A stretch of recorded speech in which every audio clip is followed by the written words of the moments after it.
അൽഹംദുലില്ലാഹി റബ്ബിൽ ആലമീൻ വസ്സലാത്തു വസ്സലാമു അലാ റസൂലില്ലാഹ്. ഷാം യുദ്ധ ചരിത്ര കഥാപ്രസംഗത്തിൻ്റെ 40-ാം ഭാഗത്തിലേക്ക് സ്വാഗതം. എവിടെയാണ് നമ്മൾ കഥ വച്ചത്? അതാ തൗമയത ശക്തമായ പോരാട്ടം. ഷറഹബിൽ റളിയല്ലാഹു തആല അൻഹു പുലിയെപ്പോലെ തൗമയോട് ശക്തമായി പടവരുത്തിക്കൊണ്ടിരിക്കുകയാണ്. പക്ഷേ ഇവിടെ പകയുമായി ഒരാൾ നടക്കുന്നുണ്ട്. ആരാണത്? അത് മറ്റാരുമായിരുന്നില്ല, ബഹുമാനപ്പെട്ട ദിറാർ റളിയല്ലാഹു തആല അൻഹുവിൻ്റെ സഹോദരിയല്ലാത്ത ഉമൈബാൻ പകയോടുകൂടെ ഇവിടെ നടന്നുകൊണ്ടിരിക്കുകയാണ്, തൻ്റെ ഭർത്താവിനെ വധിച്ചവരെ പകവീട്ടാൻ വേണ്ടി. ആ സമയത്താണ് തൗമയെ തമ്പിൻ്റെ പുറത്തേക്ക് വരുന്ന കാഴ്ച കണ്ടത്. ഉടനെ തന്നെ തൗമയുടെ നേർക്കുനേരതാ ഉമൈബാൻ അമ്പെയ്യുകയാണ്. ഉന്നം പിഴക്കാതെ തൗമ കണ്ണിൽ ഉടനെ തുളച്ച കയറിടുന്നേ. കഠിനാട്ടഹാസവും മുഴക്കി തൗമ കോട്ടക്കകത്തോടി ഒളിച്ചു ഭീമൻ. അങ്ങനെ ഉമൈബയുടെ ഒരൊറ്റ ശരം തൗമായുടെ കണ്ണിൽ തന്നെയാണ് ചെന്ന് തറച്ചത്. വേദന കൊണ്ട് സഹിക്കവയ്യാതെ അദ്ദേഹം അതാ ശക്തമായൊരട്ടഹാസം ഇട്ടുകൊണ്ട് തൻ്റെ കോട്ടക്കകത്ത് ഒളിച്ചിരിക്കുകയാണ്. ഈ സമയം കഥകും അവർ ബന്ധിച്ചിടുന്നു വേഗം. കഫറ അഖിലർക്കും കഠിന ശോകം. സേനാധിപൻ തൗമായുടെ ആ കണ്ണ് ശൂന്യം ഭവിച്ചല്ലോ അവർ കേഴുന്നേ. അമ്പ് പറിക്കുവാൻ ശ്രമിച്ചിടുന്നേ, ആർക്കും കഴിയാതെ കുഴങ്ങിടുന്നേ. അന്ത്യം അരം കൊണ്ട് മുറിച്ചുവല്ലോ, അസ്ത്രം നയനത്തിൽ ഉപേക്ഷിച്ചല്ലോ. വൈദ്യന്മാരൊന്നും വെച്ചവിടെ കെട്ടി, വ്യസനം കഫാറത്തിൽ കരളിൽ മുറ്റി. തൻ്റെ ഭർത്താവിനെ വധിച്ച തൗമയോട് ഉമൈബാൻ പകപൂക്കുക തന്നെ ചെയ്തിരിക്കുകയാണ്.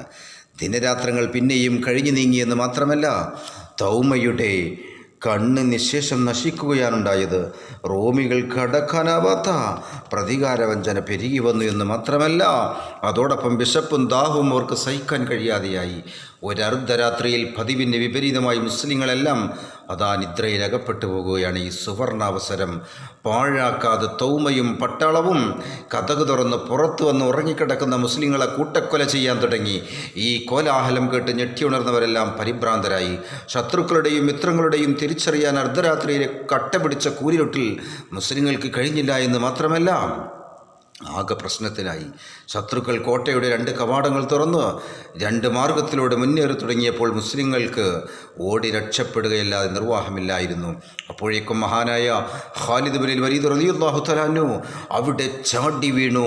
തൻ്റെ സേനയെ അടിയുറപ്പിച്ച് നിർത്തി തമ്മിൽ തിരിച്ചറിയാതെ കഴുത്തെറുക്കാതിരിക്കാൻ വേണ്ടി മുസ്ലിങ്ങളോട് ഉച്ചത്തിൽ തക്ബീർ മുഴക്കി മുന്നേറാൻ അദ്ദേഹം ആജ്ഞാപിച്ചു. അതോടെ മുസ്ലിങ്ങളും അടിയുറച്ചു നിന്ന് പൊരുതാൻ തുടങ്ങി. രംഗം ബഹുമാനപ്പെട്ട കവി KVM പന്താവൂർ വിവരിക്കുന്നു. അത് നിങ്ങൾക്കിങ്ങനെ കേൾക്കാം. പെരിയവനോടിരന്ന് ഹാലി തുടയവനെ തുണക്കൂ, പകയരുടെ ചതികളെല്ലാം എമ്മകളിൽ നീ തടുക്കൂ. കുതിരപ്പുറം കയറി ജിനി ഇളക്കിയവർ കുതിച്ച് കഠിനരണം നടത്തിയപ്പോൾ ധരണിയൊക്കെ വിറച്ചിരുട്ടിലഹോ നിണപ്പുഴകൾ ഒഴുകിടുന്നുണ്ടവിടെ. ഇരുവരും ഹൗശരിൽ നിന്ന് പൊരുതിടുന്നു ഠഠഠേ. അബൂബൈദും ഷർഹബിലും ദിറാറും മറ്റ് പുലികൾ അടുക്കളത്തിൽ പറക്കയാണോ ചുകന്നിടുന്നു പടവാൾ.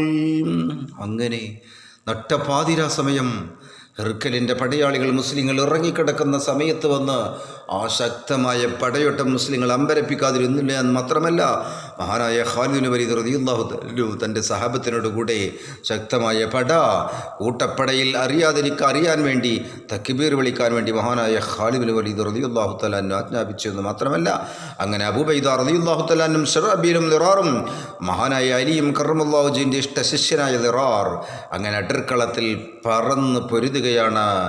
ഈ സമയം പ്രിയപ്പെട്ട തൻ്റെ പ്രിയതമനെ വധിച്ച ഉമൈബയത തക്കം പാർത്തുകൊണ്ട് ശരമാരി വർഷിച്ചു കൊണ്ടിരിക്കുകയാണ്, അമ്പെയ്തുകൊണ്ടിരിക്കുകയാണ്. ഉമ്മൈബാൻ എന്ന മഹിളയപ്പോൾ ശരമഴയും ചൊരിച്ച് ഉടൽ തുളച്ച് കഫാറത്തിൻ്റെ കുടൽ നുറുക്കി അരച്ച് മലമ്പുലി പോൽ മഹദിയവൾ നിരവധി റൂമികളെ മരണത്തിൻ്റെ പിടിയിലതാ വലിച്ചിടുന്ന മഹിള. അങ്ങനെ ഉമൈബ ഈ അവസരം ശരിക്കും മുതലെടുത്ത് പറന്ന് തൻ്റെ പ്രിയപ്പെട്ടവനെ വധിച്ച ഹിർക്കലിൻ്റെ പട്ടാളത്തോട് അവിടുന്നതോ അമ്പെയ്തുകൊണ്ടിരിക്കുകയാണ്. ആ അമ്പെയ്ത്തിൽ ഹിർക്കലിൻ്റെ പട്ടാളത്തിൽപ്പെട്ട അധിക പടയാളികളും മറിഞ്ഞു വീഴുകയാണ്. ഉമൈബയുടെ അമ്പേറ്റുകൊണ്ട് എന്തു സംഭവിക്കുമെന്ന് അടുത്ത എപ്പിസോഡിൽ